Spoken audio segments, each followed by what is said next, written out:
Let's welcome to the show Fraternal Order of Police National Vice President Joe Gamaldi. Joe, thank you for being with us.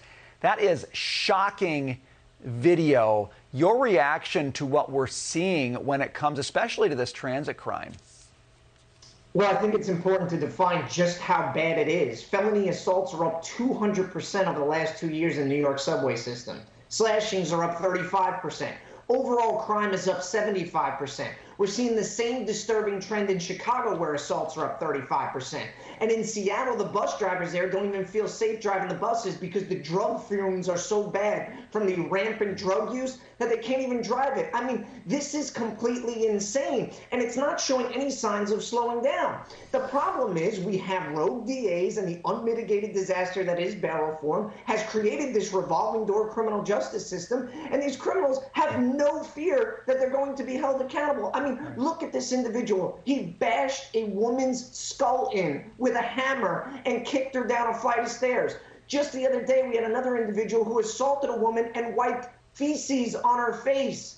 Feces. Yeah. And then we have the homeless setting up studio apartments in these subway cars. And the sad part is that we do not have to live like this. We can embrace the rule of law and broken windows theories. We can hold criminals accountable. And I'll tell you, if DAs like Alvin Bragg and Kim Foxx don't have the spine to do it, then get out of the way and let somebody else who does. You know, Joe, I live in New York City and have been riding the subways for more than a dozen years here. One of the things that stands out to me is something you brought up, which is just the sense, I think, by criminals that nothing's going to happen. And so it breeds this kind of culture, almost this swagger.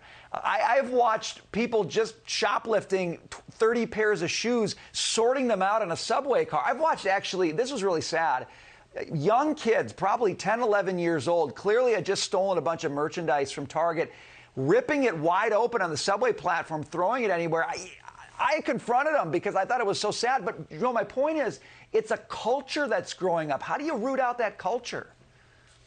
Yeah, right. You're absolutely right. And the only way that we're going to combat this lawlessness that we're seeing is holding people accountable for their actions. I mean, this isn't rocket science. The American police officer delivered historic crime reductions in the 20 years prior. And we did it because we enforced the laws as they were on the books. We made sure that we held people accountable for their actions, and we prosecuted these crimes. But the message is very clear to the criminal element in this country.